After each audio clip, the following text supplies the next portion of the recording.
Welcome back to our channel info 366. இன்னைக்கு என்ன இன்ஃபர்மேஷனோட நான் உங்களை வந்து சந்திக்கிறேன் அப்படின்னா, மக்களே அமெரிக்க அதிபர் ட்ரம்ப் அவர்களுக்கு ஈரான் வந்து மரண பயத்தை காமிச்சிருக்காங்க, பங்கமா வந்து கலாய்ச்சிருக்காங்க. அந்த அளவுக்கு என்ன நடந்துச்சு, அமெரிக்க அதிபர் ட்ரம்ப் அவர்கள் வந்து ஓடி போய் ஒளிஞ்சுக்கிட்டாரு அப்படின்லாம் வந்து சொல்றாங்களே, அது உண்மையா இல்லையா, இதை பத்தி தான் இன்னைக்கு இந்த வீடியோல ரொம்ப டீட்டெயிலா பேச போறோம். ஸோ வீடியோவை ஸ்கிப் பண்ணாம ஃபுல்லா பாருங்க.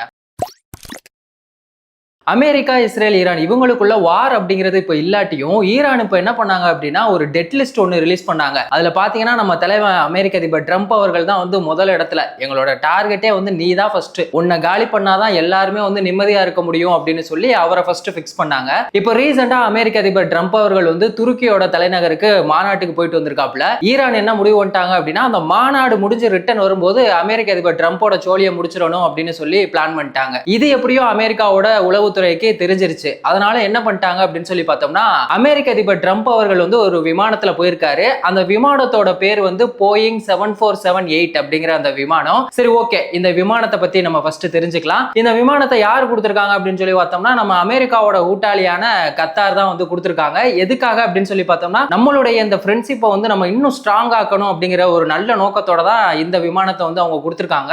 இந்த விமானம் எவ்வளவு ரேட் அப்படின்னு சொல்லி பார்த்தோம்னா, நம்ம நாட்டு காசுக்கு 3360 கோடி. இது வந்து ஒரு சொகுசு விமானம் அப்படின்னே வந்து சொல்லலாம். இதுல பாத்தீங்கன்னா வந்து தங்கத்தாலேயே வந்து டேபிளா இருக்கட்டும், அது மட்டும் இல்லாம உள்ளுக்குள்ளேயே லைப்ரரி, ஜிம், ஏகப்பட்ட சகல வசதிகளோட அமெரிக்க அதிபர் ட்ரம்ப் அவர்களுக்காக இந்த ஒரு விமானத்தை வந்து ரெடி பண்ணி கொடுத்திருக்காங்க. சப்போஸ் ஏதாவது ஒரு எமர்ஜென்சி ஆயிடுச்சு அப்படின்னா அதுக்குமே பாத்தீங்கன்னா உள்ளவே வந்து டாக்டர்ஸையே அரேஞ்ச் பண்ணி வச்சிருக்காங்க. மினி ஐசியூமே வந்து உள்ள இருக்கு. இந்த மாதிரி எல்லா வசதிகளுமே வந்து அங்க பண்ணி கொடுத்திருக்காங்க. இப்போ மீடியாக்கள் எல்லாம் முன்னாடி என்ன காட்டிட்டாங்க அப்படின்னு சொல்லி பார்த்தோம்னா, அமெரிக்க அதிபர் ட்ரம்ப் அவர்கள் வந்து அந்த விமானத்துல ஏறுற மாதிரி காட்டிட்டாங்க. ஆனா அங்கதான் வந்து பயங்கரமான ஒரு ட்விஸ்ட் வச்சிருக்காங்க. இந்த விமானம் பார்க்கிறதுக்கு ரொம்பவே சொகுசா இருந்தாலும் இதுல சேஃப்டி அப்படிங்கிற ஒரு விஷயம் இருக்குல்ல, அது வந்து இல்ல. என்ன இருக்கு அப்படின்னு சொல்லி பார்த்தோம்னா, இப்போ எக்ஸாம்பிளுக்கு ஈரான் வந்து அந்த விமானத்தை வந்து அட்டாக் பண்றாங்க அப்படின்னு சொல்லி வைங்களேன், அதை தடுக்கிறதுக்கான அந்த அட்வான்ஸ் லேசர் டெக்னாலஜி அப்படிங்கிறது அந்த விமானத்துல ரொம்ப வீக்கா இருந்திருக்கு. இது எப்படியோ ஈரானுக்கு வந்து தெரிஞ்சு போயிருச்சு.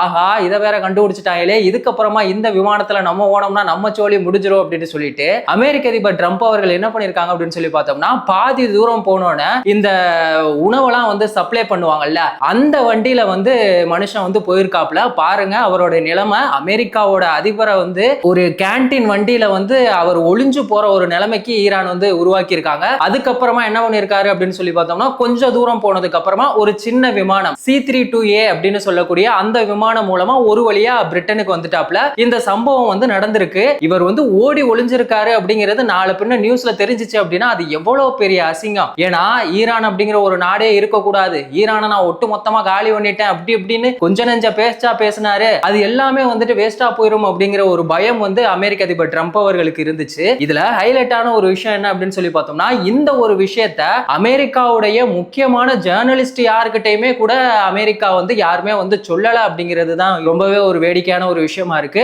இன்னொரு பக்கம் அந்த விமானத்துல அமெரிக்காவோட முக்கியமான நிறைய ஜேர்னலிஸ்ட் வந்து பயணம் போயிருக்காங்க. அவங்க கடைசி வரைக்குமே ட்ரம்ப் வந்து நம்ம கூட தான் வந்துகிட்டு இருக்காரு இந்த விமானத்துல அப்படின்னு சொல்லி தான் வந்து நினைச்சுக்கிட்டு இருந்திருக்காங்க. இப்போ இன்னொரு பக்கம் அமெரிக்காவோட உளவுத்துறை எல்லாம் வந்து இவங்க ஜேர்னலிஸ்ட் வந்து செத்து போனா கூட பரவாயில்ல, அவங்களுக்கு தேவை அமெரிக்க அதிபர் ட்ரம்ப் அவர்களோட உயிர் தான் முக்கியம் அப்படிங்கிற மாதிரி அந்த ஜேர்னலிஸ்டோட உயிரை வந்து பணயம் வச்சிருக்காங்க, பலிகாடா யூஸ் பண்ணிருக்காங்க அப்படிங்கிற ஒரு விஷயமுமே வந்து வெளியே வந்திருக்கு. இப்போ இதை தெரிஞ்சுக்கிட்ட ஈரான் என்ன பண்ணிருக்காங்க அப்படின்னு சொல்லி பார்த்தோம்னா, அமெரிக்க அதிபர் ட்ரம்ப் அவர்களை வந்துட்டு பங்கமா கலாச்சிட்டு இருக்காங்க. இப்போ வந்து அவர் வந்தது வந்து ஒரு உணவு வண்டியில தான் வந்து ஓடி ஒளிஞ்சு வந்தாரு. இதுக்கப்புறமா குப்பை வண்டியில ஓடி ஒளிவாரு, அதுவும் கூடிய சீக்கிரத்துல நடக்கும். அந்த ஒரு நிலைமைக்குமே நாங்க அமெரிக்க அதிபர் ட்ரம்ப் அவர்கள் வந்து கொண்டு வருவோம் அப்படிங்கிற மாதிரியான விஷயங்களை வந்து சொல்லியிருக்காங்க. சரிடா, இது எல்லாத்தையுமே இப்போ வந்துட்டு எப்படி கண்டுபிடிச்சாங்க அப்படின்னு சொல்லி பார்த்தோம்னா, அமெரிக்காவுடைய வாஷிங்டன் போஸ்டா இருக்கட்டும் இல்ல நியூயார்க்கோட டைம்ஸ் நாளிதழ், அவங்க தான் இப்ப என்ன பண்ணிருக்காங்க அப்படின்னு சொல்லி பார்த்தோம்னா இந்த ஒரு நியூஸை வந்து அபிஷியலா வெளியிட்டு இருக்காங்க. இது வந்து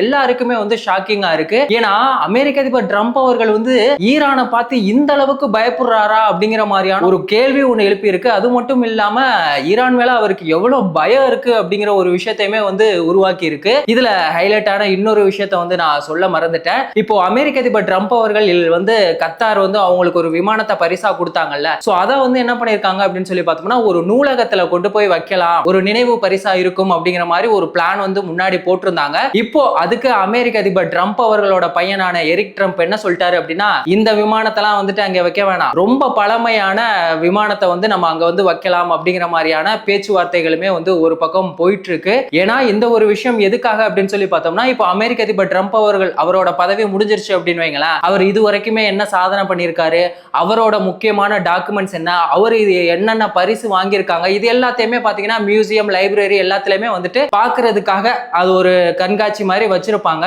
சோ அங்க இந்த விமானத்தை வைக்கலாம் அப்படிங்கிற மாதிரியான ஒரு பேச்சுவார்த்தைகளுமே இருந்துச்சு. ஆனா இப்போ அது வந்து கிடையாது அப்படிங்கறத அபிஷியலா சொல்லிட்டாங்க. இன்னொரு பக்கம் அமெரிக்கா வந்து யாரையுமே நம்ப மாட்டாங்க அப்படிங்கிறதுக்கான ஒரு எவிடன்ஸ் என்ன அப்படின்னு சொல்லி பார்த்தோம்னா, என்னதான் அமெரிக்காவோட கூட்டாளியா கத்தார் இருந்தாலும் இந்த விமானத்தை ஃபர்ஸ்ட் கொடுக்கும்போது என்ன ஆயிருக்கு அப்படின்னு சொல்லி பார்த்தோம்னா, அதுல ஏதாவது கேமரா ஏதாவது ஒளிச்சு வச்சிருக்காங்களா, இல்ல மைக்ரோசிப் ஏதாவது வச்சிருக்காங்களா, நம்மள எதுவும் வேவு வாக்குறாங்களா அப்படிங்கிறதுக்காக அந்த விமானத்தை இவங்க அக்கு வர ஆணி வர பிரிச்சு எல்லாமே சரியா இருக்கு அப்படிங்கறத தெரிஞ்சதுக்கு அப்புறம் தான் அமெரிக்க அதிபர் ட்ரம்ப் அவர்களையே வந்துட்டு உள்ள ஏத்தி இருக்காங்க. சோ இவங்களுடைய கொள்கை என்ன அப்படின்னு சொல்லி பார்த்தோம்னா வந்து, யாரையுமே நீங்க வந்து நம்பாத, ஃபர்ஸ்ட் நீ வந்து சோதனை செய்ய அப்படிங்கிற மாதிரியான ஒரு விஷயத்தை தான் வந்து உளவுத்துறையோட ஃபர்ஸ்ட் ரூல்ஸ் அப்படிங்கிற மாதிரியான விஷயங்கள் தான் வந்து போயிட்டு இருக்கு. இந்த ஒரு செய்தி வந்ததுக்கு அப்புறமா இப்போ ஈரான் வந்து பங்கமா அமெரிக்க அதிபர் ட்ரம்ப் அவர்களையும் அமெரிக்காவையுமே வந்து கலாய்ச்சிட்டு இருக்காங்க. அவங்க மட்டும் தான் கலாய்ச்சிட்டு இருக்காங்கன்னா அப்படின்னு சொன்னா கிடையவே கிடையாது. நெட்டிசன்கள் வந்து இதை விட மோசமாவே வந்து கலாய்ச்சிட்டு இருக்காங்க. கொஞ்ச நெஞ்ச பேச்சா பேசின அப்படிங்கிற மாதிரியான விஷயங்களுமே வந்து போயிட்டு இருக்கு. ஃபைனலா ஒரு விஷயம், இப்போ அமெரிக்காவை கம்பேர் பண்ணும்போது ஈரான் அப்படிங்கிறது ரொம்பவே ஒரு சின்ன நாடு தான். அது மட்டும் இல்லாம அமெரிக்கா கிட்ட டெக்னாலஜி வைஸ்மே அவங்க தான் வந்து ரொம்ப ஸ்ட்ராங்கா இருக்காங்க. இன்னொரு பக்கம் ஈரான் அவங்க கிட்ட வந்து அணு ஆயுதம் எல்லாம் தயாரிக்க கூடாது அப்படின்னு சொல்லி அவங்களை எந்த அளவுக்கு வந்து முடக்க முடியுமோ எல்லா வேலையுமே அமெரிக்கா வந்து பார்த்துக்கிட்டு இருக்காங்க. ஆனா அதையும் மீறி ஈரான் வந்து அமெரிக்க அதிபர் ட்ரம்ப் அவர்களை போட்டு தள்ளிடுவாங்க அப்படிங்கிற அந்த ஒரு பயத்தை அவங்க கிரியேட் பண்ணாங்க பாத்தீங்களா, அங்கேயே வந்து ஈரான் வந்து ஜெயிச்சிட்டாங்க. சோ இதுல இருந்து நாம தெரிஞ்சுக்க வேண்டிய ஒரு விஷயம், யாரையுமே நம்ம வந்து குறைச்சு இடவிடக்கூடாது. ஏன்னா யாரு எப்ப யாரோட சோழியை முடிப்பாங்க அப்படிங்கிறதே தெரியாத ஒரு விஷயம். சோ அமெரிக்க அதிபர் ட்ரம்ப் அவர்கள் வந்துட்டு ஈரானை பார்த்து ஓடி ஒளிஞ்சதை பத்தி உங்களுடைய கருத்து என்ன? இந்த ஒரு இன்ஃபர்மேஷன் உங்களுக்கு யூஸ்ஃபுல்லா இருந்துச்சா அப்படிங்கிற உங்க கருத்தையும் மறக்காம கமெண்ட் செக்ஷன்ல சொல்லுங்க. இந்த மாதிரி எந்த ஒரு இன்ஃபர்மேஷனா இருந்தாலும் அதை 10 நிமிஷத்துல ரொம்ப ஈஸியா டீடைலா தெரிஞ்சுக்கணும்னா நம்ம சேனலை மறக்காம சப்ஸ்கிரைப் பண்ணுங்க, உங்க ஃப்ரெண்ட்ஸுக்கு ஷேர் பண்ணி சப்போர்ட் பண்ணுங்க. வேறொரு வீடியோல வேறொரு இன்ஃபர்மேஷன்ல திரும்பவும் சந்திக்கலாம்.